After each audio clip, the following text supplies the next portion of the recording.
কতদিন মুজাহিদ হয়েছে শহীদ, আসেনি ফিরে তারা।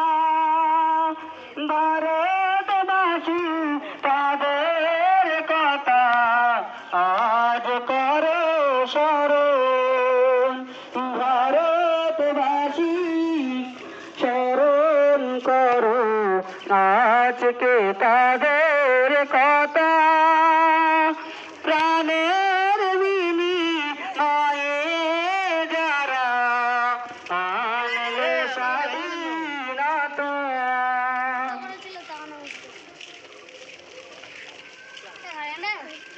আসসালামু আলাইকুম।